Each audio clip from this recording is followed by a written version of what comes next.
फैसल आबाद में जाली बेनामी अकाउंट्स का इंकशाफ। FBI ने बैंकों में दर्जनों बेनामी अकाउंट्स पकड़ लिए। बेनामी अकाउंट्स के चर्चे अब शहर शहर होने लगे। बैंकों की नाकिस कारकर्दगी खुलकर सामने आ गई।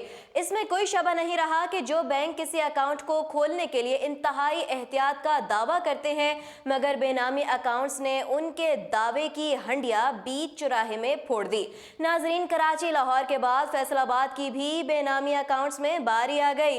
फेडरल बोर्ड ऑफ रेवेन्यू के मकामी दफ्तर ने फैसलाबाद के घंटा घर बाजार और दीगर इलाकों में कायम बैंकों में दर्जनों बेनामी अकाउंट्स का इंकशाफ किया। FBI ने स्टेट बैंक ऑफ पाकिस्तान से तरजीही बुनियादों पर बायोमेट्रिक्स के जरिए अकाउंट्स की तस्दीक की दरख्वास्त भी की। जराए ने बताया कि स्टेट बैंक को दरख्वास्त देने का फैसला शहीद टेक्सटाइल केस में तहकीकात के दौरान बैंकों का किरदार सामने आने के बाद किया गया।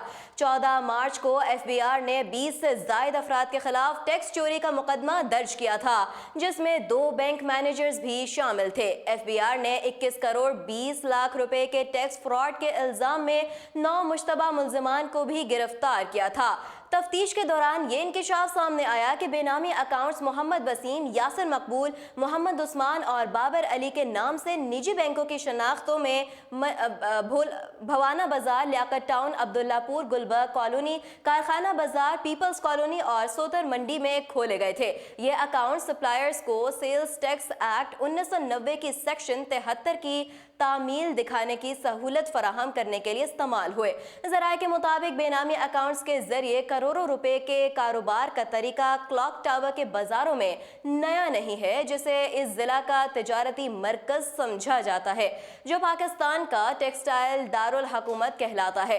बेनामी अकाउंट्स के जरिए कारोबार करने वाले अफराद के तरीकाकार से मुताल्लिक उन्होंने बताया कि इनमें से एक बड़ी अक्सरियत अकाउंट्स के लिए टी बॉय, ड्राइवर और दीगर मुलाजमीन को इस्तेमाल करती है। उन्होंने बताया कि कई मरतबा घर बैठे माहाना खतीर रकम कमाने से मुताल्लिक इश्तिहारात भी मीडिया में गर्दिश करते दिखाई देते हैं। ऐसे अफराद के शनाख्ती कार्ड बेनामी अकाउंट्स के लिए इस्तेमाल होते थे और अकाउंट होल्डर्स के दस्तखत बैंक हुकाम के साथ कानूनी सहूलत के जरिए तब्दील किए गए थे।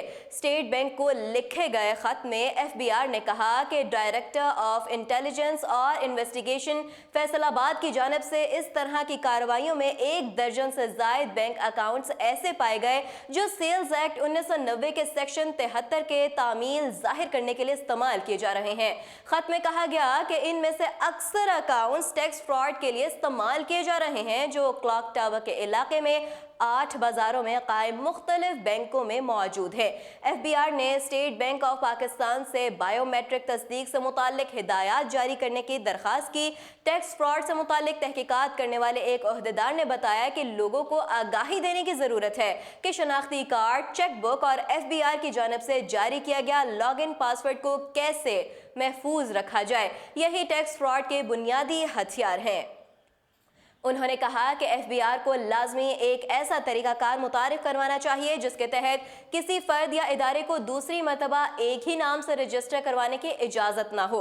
ओहदेदार ने कहा कि जैसे कौमी टैक्स नंबर मुनफरिद है, इसी तरह कारोबार का नाम भी मुनफरिद होना चाहिए, ताकि कोई भी बैंक को धोखा देने FBI और जिन कंपनियों से कारोबार कर रहे हैं उनसे फ्रॉड की कोशिश ना कर सके। उन्होंने कहा कि शहीद टेक्सटाइल केस में फ्रॉड करने वालों की जानिब से कंपनी का कौमी टैक्स नंबर इस्तेमाल किया गया था, जबकि वो कंपनी कारोबार नहीं कर रही थी। ताहम ना तो मालिक ने FBI रिकॉर्ड में कंपनी को ब्लॉक करवाया और ना ही उसका ऑफिशियल अकाउंट मुअत्तल किया गया। मजीद अपडेट्स जानने के लिए देखते रहिए उर्दू पॉइंट।